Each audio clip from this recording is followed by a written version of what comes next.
What's up, everybody? Before we start the show, my latest book is titled The 8 Profit Levers, and it gives you 8 things to do to make more money at your gym. It's a really, really short read. I think you can read it in about 35 minutes, and you can download it for free at 8profitlevers.com, or just click the link in the show notes. Enjoy. What's up, everybody? I'm super excited for this episode, and it's my first one back after Gympronos, and I actually just got back to the gym and saw the guys, and they were like, how was Gympronos? And I was like, it was epic. So it was a really, really, really amazing event. Super excited. What I'm going to do today is, there's so many takeaways over 3 days. 72 hours of work. But over 3 days, I try to find 7 things that I think would be really cool things to share with you, and that could be actionable takeaways. And I want to say this about podcasts.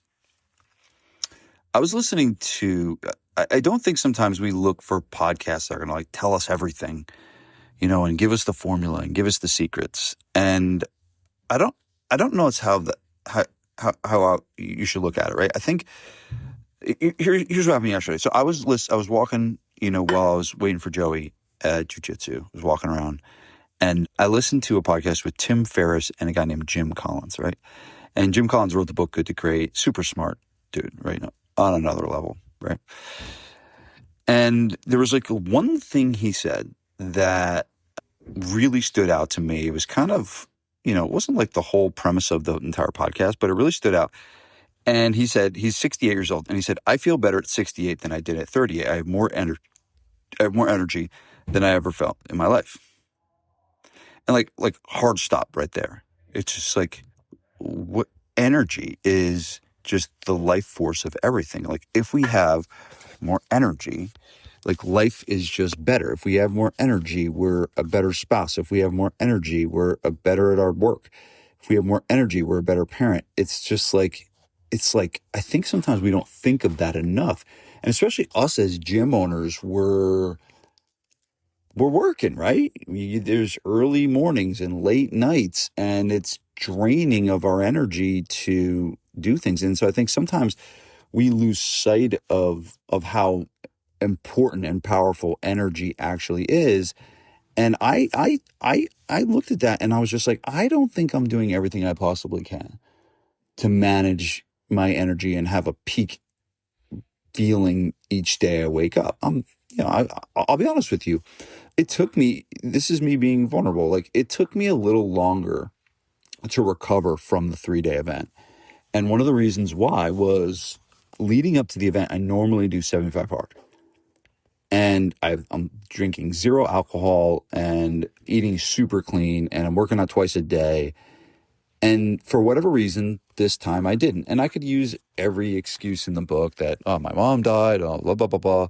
But at the end of the day, I didn't do the work that I normally do to be ready to go for the event. Now, I feel like I performed the highest level I possibly could, but that came at a cost, right? It came at the cost of, it's taken me a while to recover, right? I've just been exhausted and tired, and some of that's travel, right? But at the end of the day, are we doing the things to do it? So that one little thing, that one little nugget I got, I turned it off. I was I don't need anything else. I don't need to hear, it was an 2 hour and 45 minute podcast. I'm done. I'm good. Right. And so sometimes you listen to these podcasts. You don't need to listen to the whole thing. I hope you do. Right. But sometimes you just need the one thing, the one little thing that's going to hit you right in the gut. And you'll be like, all right, I'm good.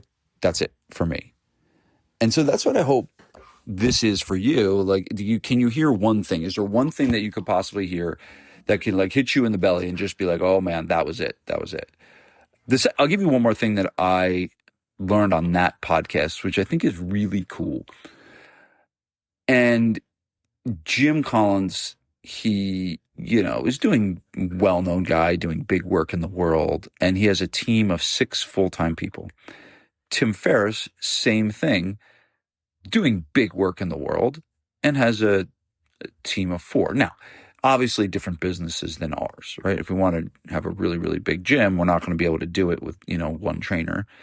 to help more people. But they talked about the difference between scale of impact and scale of enterprise, right? And scale of impact is how many people are you actually helping, and scale of enterprise is how big are you growing your company? How much are you scaling? Are you open up multiple locations and stuff like that?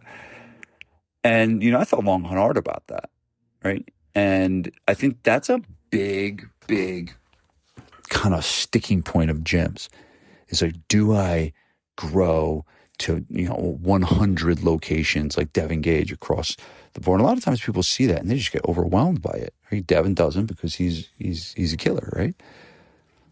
And then sometimes I think what people feel is they feel less than that they're not doing that. And at the end of the day, if you had one gym that you're training 150 to 200 people and doing an amazing job and creating deep relationships and impacting those people on a high level, and then being very, very active in your community and doing a damn good job of that and publishing really good content that is getting out there, not just in your community, but other places as well, right? It's possible that your scale of impact in that one location could be bigger than someone that has 5. That, like 5 crappy gyms that are transactional in nature, that don't really do much, your scale of impact in that one gym is probably bigger than the one that opens up the 5, right? And so I think that was another interesting thing they said, and I think a lot of people struggle with this, is like that the only thing they can do to impact more people is to scale and open up multiple locations. And that's not true, right? I mean, look at me. Look at what I'm doing. I don't have multiple gyms, but I know that I'm helping more people through the coaching and the consulting and the things that I'm doing, well more than if I had 5 gyms, well more.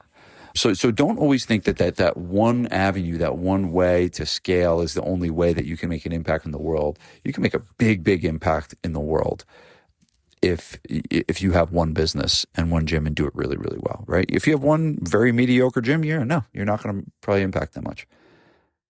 But you're not listening to this podcast to do mediocre work. You're listening to this podcast to do great work. Okay, so let me give you some of the takeaways. Now, I will say this. I'm going to start with a caveat. So we have lots of fun in these events, right? Now, Gympronos is, obviously a play on the TV show The Sopranos, right? And it's funny, as I'm recording this, I'm sitting at my desk and someone sent me a Tony Soprano like bobblehead doll, right? So that's sitting on my desk right now. But right, so the show was one of the more popular shows ever on TV, and we did a funny skit to begin the event, right? And I obviously dressed up in my Tony Soprano tracksuit, and then we all had, all the different characters of the Sopranos coming in, and as they were all gym owners that had different problems and things like that. And it ended up me talking to the therapist on the stage, and I end up like getting chased out of the room by the FBI. And it was actually hilarious, right? And so it was a great way to start the event. I think that the lesson there is the way we started it was funny, it was creative. And then even people, I was very nervous about the people that were guests. We had about 25 guests in the room that were not members of SPF. And I was very nervous to be like, these people are whacked out of their mind. What are they doing? I was nervous about what those people would say. And they were the ones coming up to me. It was like, this was the best way to ever start a seminar that I've ever seen. They're like, oh my God, this is crazy. So it was like, it's one of my favorite lines from Dr. Rob Gilbert is, it's the start that stops most people, right? And it's the start of an event. It's the start of a session. It's the start of things that really get things off on the right track. And so that's how we started. We started with this cool, funny skit. It got everyone excited. It got everyone fired up. It got everyone laughing. Oh my gosh. If you're doing things in person, got to make people laugh, man. And that was my only goal. When I was working on the skit, I was just like, dude, my only goal is to just make people laugh. That's what I want them to do. They're in the seats. They're seeing it. I don't want any serious mob stuff. All I want is to get people laughing. That was my only goal. And it worked. They were laughing. Some they laughed at. It was interesting that, like, 'cause I wrote a lot of the jokes myself. Some of them ChatGPT helped us with. Some of them we had a Hollywood script writer, my buddy John Beck. He's a Hollywood script writer out in LA. and he helped us too. So a lot went into it. And shout out to all my boys that helped us out in the skit. They, attended Zoom calls, and we really prepared. So anyway, understand this: the way you start something is really powerful. So that's how we kicked off the session. And then I got into my first lesson, and I always teach something around mindset in the first, section of the thing. And the reason why I teach mindset is because of this quote that I learned from Tony Robbins. The number one chokehold on a business is the psychology of the owner. And so, yeah, we can have all the tools and all the resources and all the marketing and all the sales and all the things that we need about a business. But if our mind isn't in the right spot, if we're negative in our head, if we don't have energy, if we're just not there mentally, we're not going to do nearly as well, right? I'll take the guy that's got a great, positive, optimistic, energized mind over the guy that's burnt out, that's got the really best tactics, right? And so some of this is about what are the things that we need to do to help improve the way you think. And so I always teach some sort of a lesson. And the way I teach things is based on this quote, which is from Andy Stanley, and it's memorable is portable. And basically what that means is if you can remember something, you can carry it with you. So my job was not to fire everyone up and get people motivated. That was not my job. I don't want to teach mindset like that. I don't teach mindset like that. I teach mindset to get people to remember things, to deliver them a system to change how they think. And so I taught a system was basically called the 4 C's, something I learned from the Strategic Coach program, right? And it's basically these 4 C's: commitment, courage, capability, and confidence. And, just running through it very briefly, we have to fully commit to something that we want to have a breakthrough. And if we want to get more confident in something, we have to fully commit to it. And I talked about how to do that. Then after commitment, it goes through a phase of courage. And I explained how courage doesn't feel good. Courage feels like fear, anxiety, and uncertainty. And I tell a story of guys like they're in, training. They're doing in Vietnam. They're doing grenade training, and they're in the bunker, and all the guys are scared to throw the grenades. And the sergeant goes to the men: fear is wetting your pants. Courage is throwing the grenade with wet pants. So when you go through the courage phase, it's not the absence of fear. You're going to feel it. It's can you find a way to calm yourself down, to have the clarity to take the next step, which is finding the capability. And capability is essentially what are the skills and the knowledge you need to get more confident. Confidence can be, if all of a sudden you acquire a new skill and you get more knowledge about something, you're going to be more confident in that thing, right? And every one of us has been through this cycle of like, if you rode a bike, if you graduated from school, if you became a parent, like every one of you have been through the commitment, courage, capability, and confidence stages, right? It's something, it's basically the way you get better at something. It's basically the way you create a breakthrough. So I gave a ton of different examples, and I went deep into each one on how to maximize your performance. But that's kind of how I started the event. I got it rolling with teaching that lesson. And then I got into some stuff about the future. I started to talk about, well, what's going to happen with the AI situation and gyms and all of that. And it's interesting because I've been kind of going deep down the rabbit hole with all this. I haven't shared a lot of it here because I'm still learning, I'm still growing, right? But I will be soon.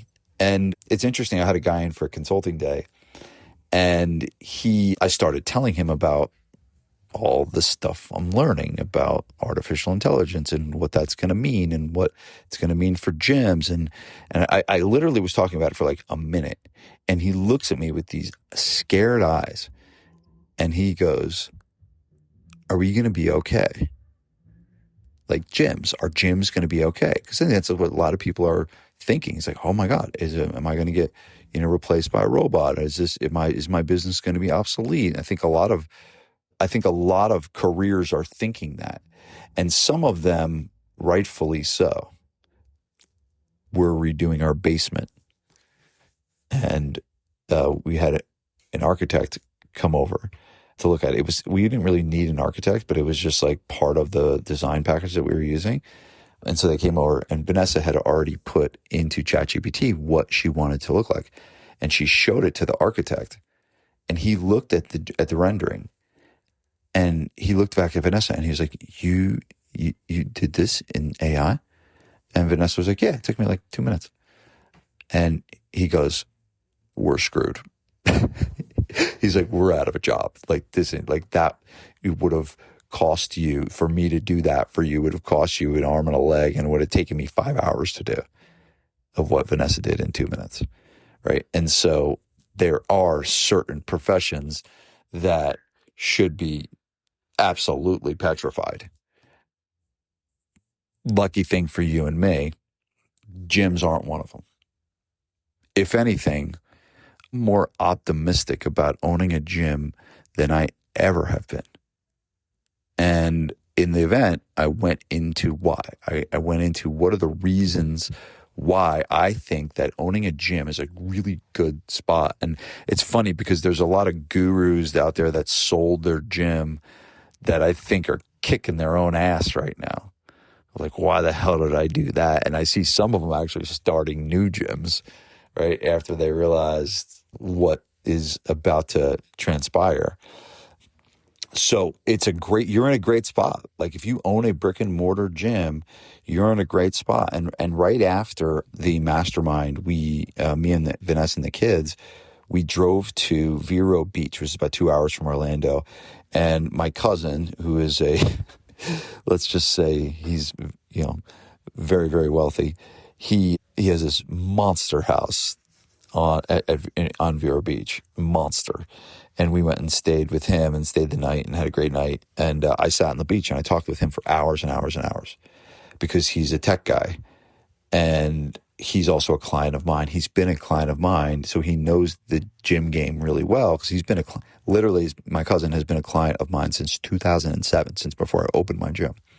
And so he's a guy that has advanced knowledge of what's going to happen in the tech space, right? And he understands my business really well. And I sat down for 8 hours talking to him on the beach about like my ideas and the things I have. And I asked him tons of questions and bounced stuff off of, and he equally is optimistic. He's like, yeah, you should open more gyms, open up more gyms. Right. So the good news is the big thing I want to share with you is don't be like, get fear mongered into, anything else. It's a great time to own a gym. Now, are there going to be some challenges in the next few years? Absolutely. Is there some changes that we're going to need to make to run our business? Absolutely. But there's some really good things on the horizon. Here's what I will tell you. One of the most important things that you could lean into right now is developing a massive amount of trust with your customers and in your community. Trust-based business is the future. Is if you can become the authority, the trusted advisor, the expert status person in your community, you will win above all else. And so a lot of that comes down to who you are as a person. A lot of that comes down to, who is the person leading the business, right? Because at the end of the day, AI is going to create a bunch of copycats. It's going to create a bunch of guys that are doing the same shit and the same marketing and the same message and all that stuff. And when you can separate and differentiate yourself through who you are, that can't be copied. We're going to be in a copycat economy, and you cannot be copied. And so you have to start thinking about who you are and how you communicate that to your market. One of the reasons why I'm doing a workshop, and I'm not plugging it here because only making it available to my mastermind clients, is I'm doing a workshop called How to Grow a Personal Brand to Grow Your Gym. Not to grow a personal brand to become famous on Instagram, to grow a personal brand that can grow your gym. So basically, what's the authority, credibility, expert status, how to do that, and why that's so important in today's economy with AI and all the copycats and all the people just writing these garbage emails. It's called AI slop on chat, in ChatGPT, and then just putting garbage out there, right? And so what I was telling my guys, right, and I'll tell this to you, is who you become is a really, really important piece of that. And that is like, the more you lean into growing yourself as a person, as a business owner, the more powerful your business is going to be. It's like, people usually don't trust the nameless, faceless business. They trust the person. Look at Steve Jobs, Warren Buffett. Like, those are, powerful, strong names behind powerful, strong brands. Twitter was not nearly what it is today, right? When Elon Musk didn't own it. It was owned by nameless, faceless people. But now, like, everyone knows Twitter or X or whatever you want to call it is because it's been driven by Elon, right? And now part of it is it's Elon, but the other part of it is he's a well-known household name through the community, right? And so that's kind of that was like my first piece, and then I went into some, because one of the premise of the event was be the boss your business needs you to be. And so I talked about what do we need to do today to be better bosses. Okay, so if you're listening to this, and you have a small team of people, what do you need to do to be a better boss? And the one thing I talked about was culture.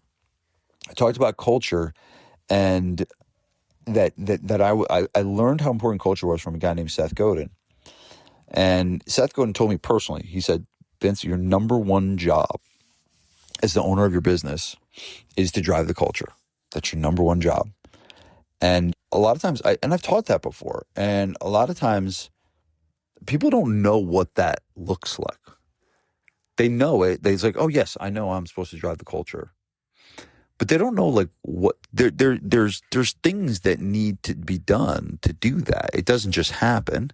You don't just show up to your business and drive the culture, right? There's intentional things that need to be done to be able to do it. And I sat down and I thought long and hard of like, okay, what have I done to drive a good culture within my gym? I mean, here we are.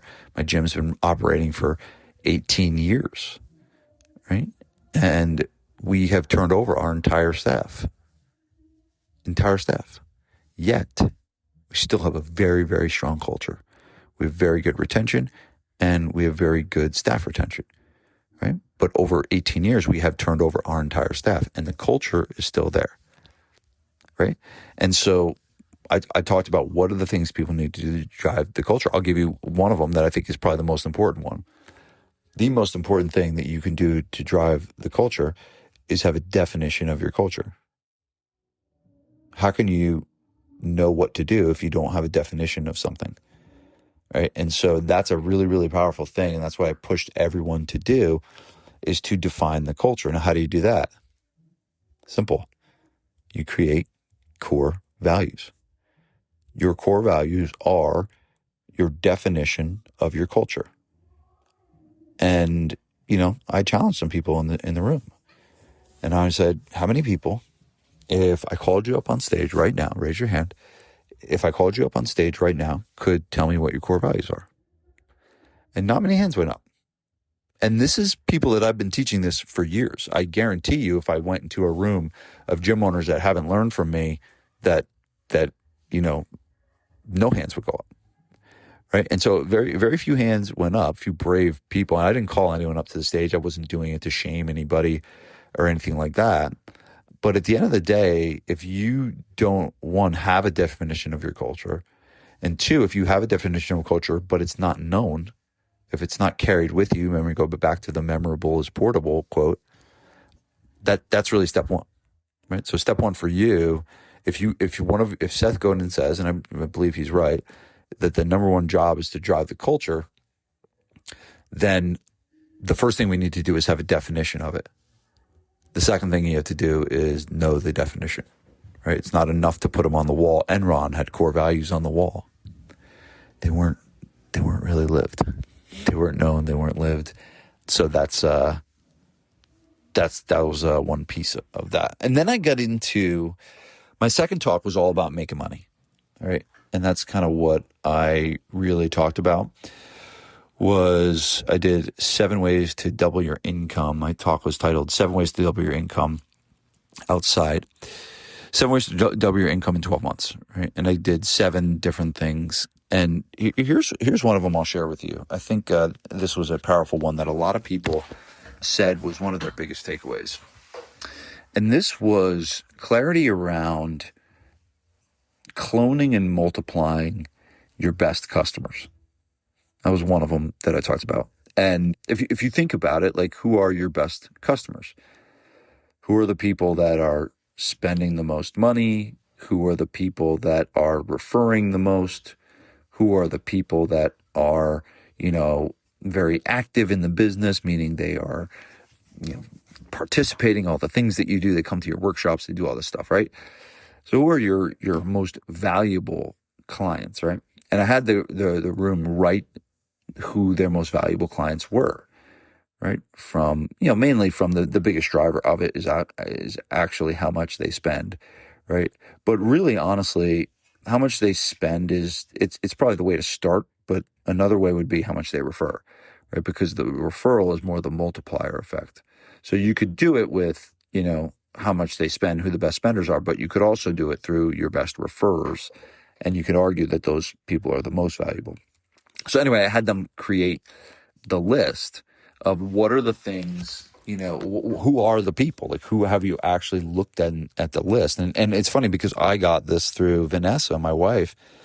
Every year we take the top, 20 clients, and we do a holiday thing where we deliver to their house like a gift, right? And the list, Vanessa was working on the list, and she had the list out on the table, and I started reading the names. I was like, man, some of these people have spent a ton of money with us. And I looked at the list, and I started looking specifically into these people. And I came to the conclusion that, hey, there's one of the things that we can do is start looking at the things that those people are into and start doing specific marketing around getting those people in. I'll give you an example. One of the people on the list was, of course, the guy I was talking about earlier, my cousin, right? He was the highest spender. He was the highest spender by like a lot. And it wasn't even because he was the highest because he's been there so long. This was only for the year, right? We didn't even do lifetime. We just did last year. So it just goes to show you how much he actually spends. Well, I was like, all right, what does he do? Well, he's massively into golf. Have we ever done anything with golf? Maybe once 10 years ago. Nothing much, though. Well, there's some of the most wealthiest golf courses, expensive golf courses in the world, 10 minutes from my gym, loaded with people just like my cousin. Why? That is a pond I should be fishing in. But I hadn't even thought about it until I sat down and I started to think about, all right, what are the things that my cousin is into that I could do things to get people like him in the door, right? So, another one was he's also into sailing. I don't know. I still haven't figured out how to do this one, but I know he's into sailing. And is there things relative to sailing that we could do? One of the people was a very, very well-known real estate agent. And, he's been a real estate agent in our community for 2 decades. He's very, very, very connected. Why haven't I done any joint ventures with him at all? Ever. Nothing. Not one thing with realtors, not one thing with him, not one thing. Like, why? What am I doing that have all these people that are very, very high-end buyers in my business already? I can look and see what they're into, what the commonalities are, and poof, a marketing opportunity comes right into my face. And some of it is just about the thought experiment, right? That's what it is. It's just a really good thought experiment to really sit down and look at your best buyers, because that's what you want, right? You want more people like your best buyers. And then there's things that you can do to find people like that. So that was one of the 7 that I got into. I mean, I could honestly, this podcast could be 4 hours of me just talking like this. But there was a ton of other really good speakers. One of our speakers was a guy named Ben Stocks, and Ben runs all the ads for my consulting business, this business, right? And so he's like my right hand, and he's also on my marketing team. as well. And he did a talk, and he made one of the best points I thought of the entire weekend. And he talked about how sometimes gym owners and entrepreneurs, they have this badge of honor that they say things like, "Oh, I never watch TV. I never watch TV. I know I only work out, work, and I never watch TV." Right? And I'll be honest, like I watch some TV. Like I love sitting down with V, my wife, and watching. We're watching Landman right now. Like it's awesome. It's fun, And again, like do I do a ton of it? No, but to watch an hour show at night before I go to bed, it's not gonna end my life. But anyway, what he was saying was, if you don't watch TV, fine. But guess who's watching TV? Your customers. Your customers are watching TV. And so it would be helpful and smart to know what the hell they're watching and know what's going on so you can at least have conversations with them about it. So he gave an example, and not just conversations, but also a marketing opportunity. So he gave an example of Lady Gaga, and there was something about Lady Gaga. It was like at the Super Bowl, and there was a picture of her, and I mean, people were saying that she looked fat. I mean, she didn't look fat to me in the picture, right? But people were like crushing her on social media because she was fat. And Ben took this and made a post about it and basically like ripped it around and just like, this is ridiculous. People think that, the celebrities need to have this bodies of perfection. This is what's wrong. And he had local viral, like hundreds of comments, shared like 400 times, and actually posted a picture of it, right? And it was a really cool thing, but it was only because it was a current event. And so the big takeaway is, are you up on current events, and can you take the current events that are happening in the world, right? And can you use those in your marketing? And one of the best things for us back in the day was The Biggest Loser, right? And I've been like in The Biggest Loser, you can talk about the different things they're doing. And I have been teaching this for years. I mean, you go back to some of my early stuff. I used to talk about this because the story goes is that we used to do this exercise called, we still do, Bulgarian split squats. And everybody hated the exercise. Everyone was like, "Oh, those stupid foot up on the bench things again." Like they would yell at me. They're like, "This sucks, Vince." And this is back when I was training every session, right? And then all of a sudden there was an article that came out in like Women's Health. And it was a whole spread on the Bulgarian split squat and how it's the best exercise a woman can possibly do for glute development. And they're always asking me, we want glutes. And they would always get sore from the Bulgarian split squat, but they still just hated it. And afterwards, they're like, "Oh my God, I saw that article in Women's Health about Bulgarian split squats. Can we do those split squats more?" Right? But they saw it in the publication, and now they have this link with a publication that they know and respect. What I should have been doing is taking that publication and using that in my marketing and saying something along the lines of, "Well, Women's Health came out with this great article on the Bulgarian split squat. Good news. We've been doing Bulgarian split squats here for the last 7 years." Sorry, the call coming in. For the last 7 years. And here it is, Women's Health coming out and saying how amazing it is, right?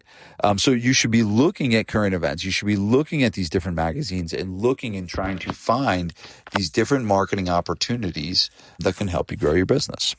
Okay. So that was Ben. Great job, Ben.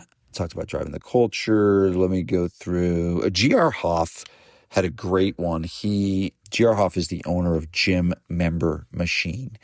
And I believe it's the best marketing agency on the planet, right? GR does an amazing job.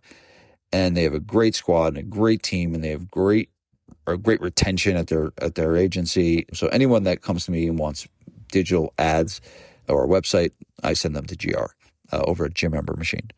And GR spoke on Sunday and had a great one. He had a great presentation, but one that he had a great lifetime customer value formula, right? And so your lifetime customer value is the total amount of money that a customer is worth, right? And how do you figure that out? Now, sometimes I have given like these hard, clunky definitions and formulas on how to do it.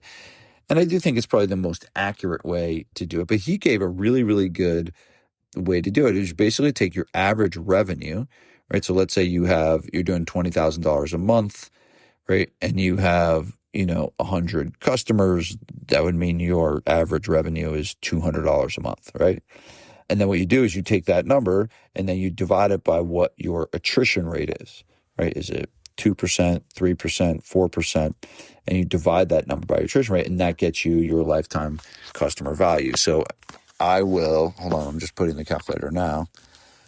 If I took that 200 and then I divided that by 0.03, right, that's 6,666. So basically, if your average revenue was $200 a month and you had a 3% churn rate, your lifetime customer value, was 6,000. So it's like, that's when you get a new customer, that's what they're worth to you over their lifetime, right? And so the big thing is like, that's like an important number to know, because a lot of times like, I don't want to spend $50 on the newspaper ad.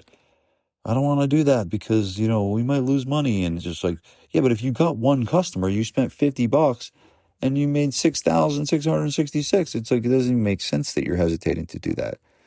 So I thought that was a good formula, that GR talked about, and he did a really, really great job. We had, of course, the great Thomas Plummer speak, right? And Thomas Plummer blew the doors off as usual.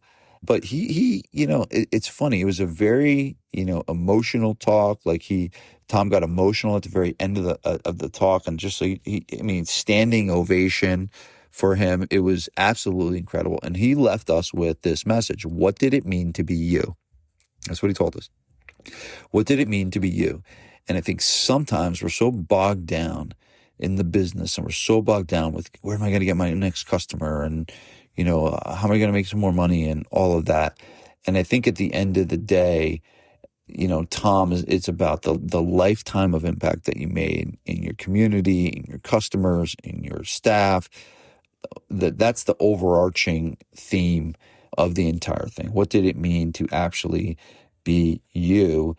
And he's leaning on, did you make a difference? Like, did you transform lives? Did you do the work, to be able to make a difference? And I'm going to be honest and say a lot of people in some of these professions that are sitting down and punching the clock, it didn't mean much unless they had like a really, they were very active in their family life. But in terms of their profession, what did it mean to be them?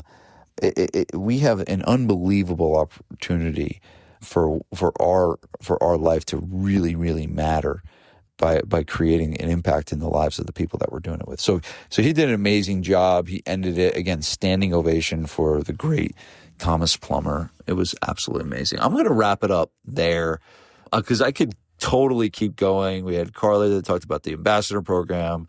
Joe Hashi crushed it with his talk. Mike Waldron talked about finances. Tom Leonardis talked about sales conversions. I mean, it was loaded. Not to mention I'll leave you with one final story. Not to mention the Gym Owner of the Year award, which we had. We had 3 finalists for the Gym Owner of the Year award. And what we do is we have them do interviews, and we essentially interview them with deep dive interviews to get all about their business, right? And we put their names in the program with the stories. I got the programs the night before I was supposed to leave, and all their names were spelled wrong. And I had to make a decision. I was like, what do I do? Do I just, apologize and just be like, or do I reprint all 120 booklets that cost me about $10 a pop? And I was talking to Vanessa about it, and I was like, it'll be fine. And she's like, no way. She's like, you need to reprint. She's like, call the printer now and see if he can reprint them. And I called the printer, and he was able to reprint them. And I was gone, but Vanessa actually ended up bringing the books down, the new ones. And so we threw away 120 books, and we got 120 new ones for the event. And I think the lesson there is how powerful it is to use people's names, and how powerful it is to individualize things for people and to know people on a deep, deep level.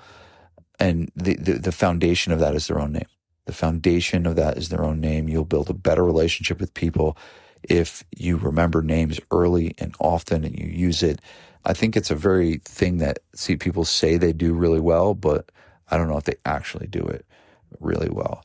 And that example, that booklet reprint was, just my commitment, and, obviously being strong-armed by my wife, right? I didn't want to spend the money to do that, but it was the right decision and the right thing to do. And man, she, as usual, was right. And they got the books reprinted and the names were spelled right. And the winner was Giancarlo Rainey. He crushed it this year. So proud of G-Man. He did so great. Check out his stuff on Instagram. You can see all the pictures on Instagram from the event. It went so good. So super proud of everybody, the other contestants, Christoph and Bobby and Maria. They did amazing. But G-Man took the ring for this year at Gympronos as the Gym Owner of the Year. It's a prestigious award, and super proud of him. And super proud of everybody that came down to Orlando and the team and everyone that spoke. It was just an absolutely incredible event. I'm so grateful to be doing this work, so grateful to be doing, coaching gym owners and to have this opportunity to put on these events and have fun at the same time and doing it. So, and last, I appreciate you for listening to this podcast. Hopefully you got one nugget, one thing, like I said in the very early 40 minutes ago, wherever this is, if you get one thing from it, it was hopefully worth the 40 minutes of your time, but go take action on that one thing. So I'll see you guys in the next one. Peace. Guys, hope you enjoyed the show. Reminder that my 8 Profit Levers book is released and out, and you can get a free copy at 8profitlevers.com. This is the book that's going to give you 8 ways that you can amp up the profits at your gym, and you can read it in less than 35 minutes. Go to 8profitlevers.com or click the link in the show notes. Thanks.